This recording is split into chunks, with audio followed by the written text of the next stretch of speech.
Chapter -1 Portrait of an Invisible Girl. The jester didn't find Cass until he almost tripped over her. She was lying on a bed of pine needles, half awake. "Oh, there you are." The jester hovered above her, his orange curls blocking the sun.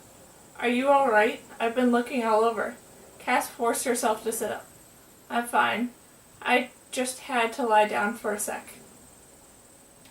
It has been more like 20 minutes. Here, drink."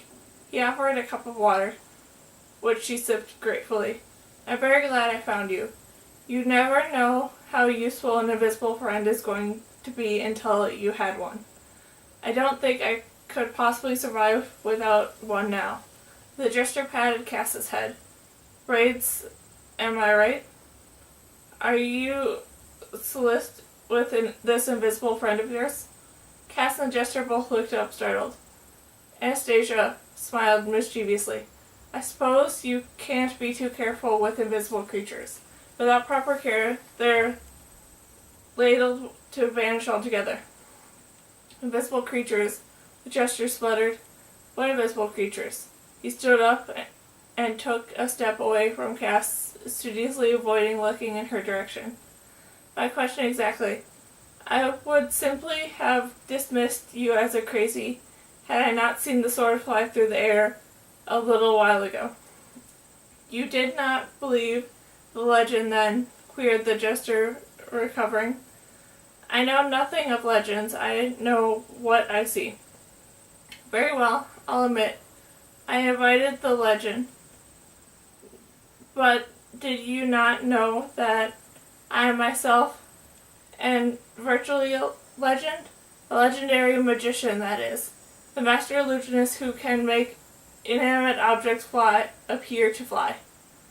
What you are is a man who talks to invisible creatures and pats their heads." "Oh, right, I confess. I talk to my hand. Hello, Sir Hand." He held up his left hand and spoke to it in demonstration. "It's a habit I formed when I was a boy. And now, if I don't talk to him, my hand refuses to obey. He won't juggle or perform tricks of any kind. Watch, he just sits there." He was silent for a moment, his hand still. "Now if I coax him a little. Oh, go on, Sir Hand. Do a trick for Anastasia, just a little one." His hand quivered in the air for a moment, as if trying to decide what to do. Then with one long fluid motion, it picked a flower off a sharp and made the flower disappear and reappear again, and finally presented the flower to Anastasia. Anastasia laughed. "Good try, but I will not be diverted by flowers." She tossed the flower over her shoulder. "Earlier, you were speaking to your right side, not to your left hand." "It's okay," Cass said loudly. "You can tell her. You're not fooling her anyways." "So the creature exists," exclaimed Anastasia, spinning around. "It's one thing to imagine, another to hear." "Yes, I exist." "And you are a young girl, if I'm not mistaken." Cass brittled, standing. "I'm not that young." "Of course not. I did not mean to offend. It's just that I imagine some sort of invisible beast. But I am delighted to find that my savior is human instead. Or are you a fairy or something other?" Truth to tell, I did not believe in fairies an hour ago, but I did not believe in invisible girls either. "Oh, I'm human, I think. At least back home I am. Not that I'll ever get back there again," she thought. "I'm very glad to hear it," said Anastasia. "Where are you? I should like to shake your hand of a person who saved my life and the lives of my men." You didn't shake my hand," grumbled the jester. "Didn't I save you too?" Embarrassed but pleased, Cass reached out and shook Anastasia's hand. "Here, I'm Cass. Well, Cassandra is my full name. Nice to meet you." Anastasia grasped Cass' invisible hand between two large ones, and a long finger like mine, good for handling horses and weapons. "And she has ears like mine, the jester interjected. Must be good for something. I hear pretty well sometimes, Cass offered, but I don't think it's 'cause my ears are big and pointy. I think it's 'cause I have strong inner ears or something like that. Good hearing does run in the family, boasted the jester. For a second time, Anastasia looked astonished. You and the visible girl are family? Why are you surprised? Asked the jester. To you, I'm practically invisible myself. That hardly explains it. Cassandra is my wait. Should I say not? Oh, I think it's okay to tell her, said Cass.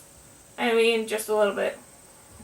As it turns out, Cass told the story herself with a great length, filling in the detail that she had not yet mentioned, even to the jester. Naturally, Cass worried that she was betrayed by her vows of secrecy by revealing so much about the secret and about the Trace Society. She figured telling people in the past wasn't the same as telling people in the present. Besides, the jester was the founder of the Trace Society, or would be. If anybody should be allowed to hear mention of the secret, it would be he. As for Anastasia, Cass felt a kinship that she could not quite explain. I wish I could see what you look like, Cassandra, said Anastasia. You are a brave girl to undertake a journey across time. Oh, thanks, but I think I look normal, really, except the big ears. Like the jester said. Here, the jester presented Cass with a scroll. What's this? Cass asked, unrolling the scroll and revealed a piece of blank parchment. I was going to write my letter of resignation to the king on it, but I never got the chance. You may have it. For what? To draw yourself, of course. This clay should work perfectly. He handed her a lump of red clay on the ground. Yes, please draw Cassandra, said Anastasia. I don't know. I'm really bad at drawing. I don't think I could make it look like me.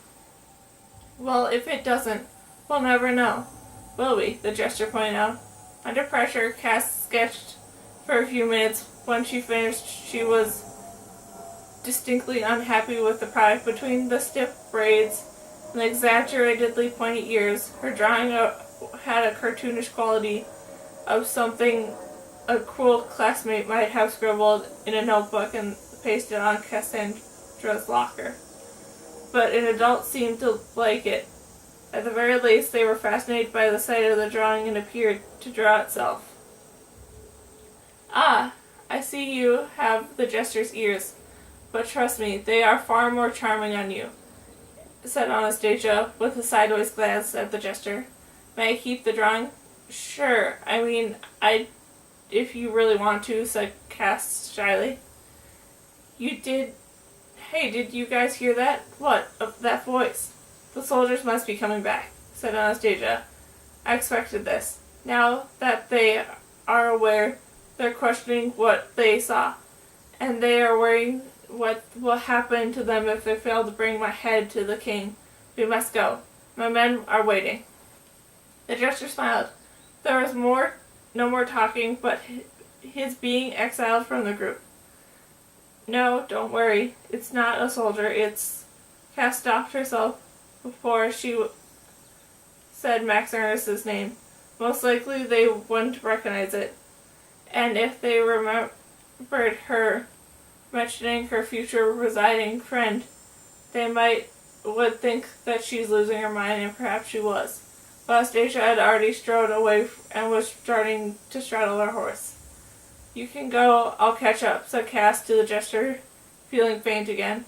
She leaned against the rock and found herself nodding off. In the distance, she kept hearing Max Ernest saying her name, or was she just imagining it? Cass, where did you go? The jester pad there, trying to find her. I shall not leave without you.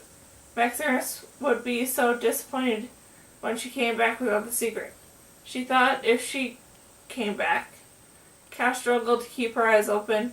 I'm right here, but I don't know how long. I know this sounds weird, but I think someone's calling me away. Or maybe I'm just fading out of this world.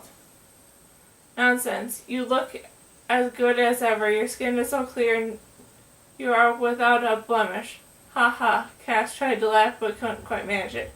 The jester turned serious. What is it you wanted to tell me earlier? You said it was important. Oh, it was about Lord Pharaoh. And it is important, really important, Cass said, up, straightening, summoning all her energy. He knows about the secret. Your secret?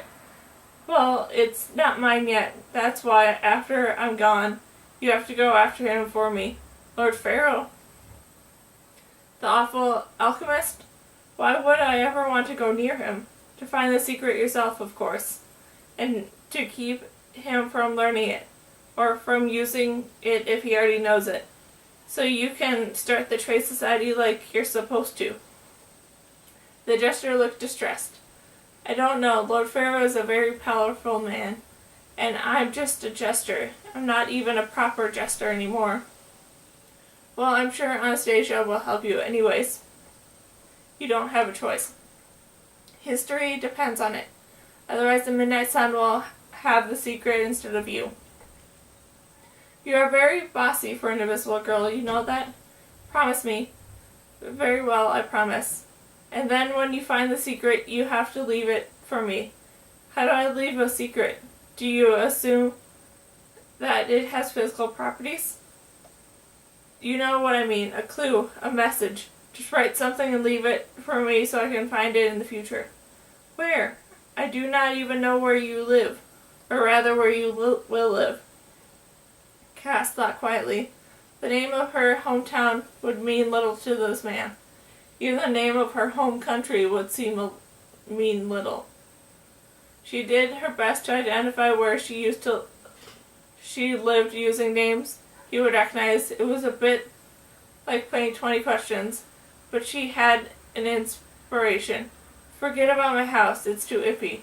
My grandfathers have a fire station. You should leave the message there. The jester looked confused. A fire station? Is that like a signal fire? No, it's not actually a fire. It's for people who put out fires. But that's beside the point. The fire station isn't even a real fire station anymore. My grandfathers have to store it and call it a fire sale. The problem is, it doesn't exist yet. Cass thought for a second. What if you made some kind of time capsule or something, you know, like people put under the cornerstones? Maybe. The jester, it appeared, was not exactly following every word. What if I left a message under the lodestone, and you would recognize the lodestone if you saw it? Okay, Cass, said Cass eagerly. Where will you leave the lodestone? She pushed herself farther up, and she was too weak. She fell backwards. Above her, the jester was answering her question, but she couldn't make out his words. Again, she heard the voice of her name. Max Ernest, she called out impossibly. As soon as she thought she tried so hard as she could to keep her eyes open, darkness overcame her. Will I ever wake up again, she wondered, as she fell asleep. If I do, when will it be?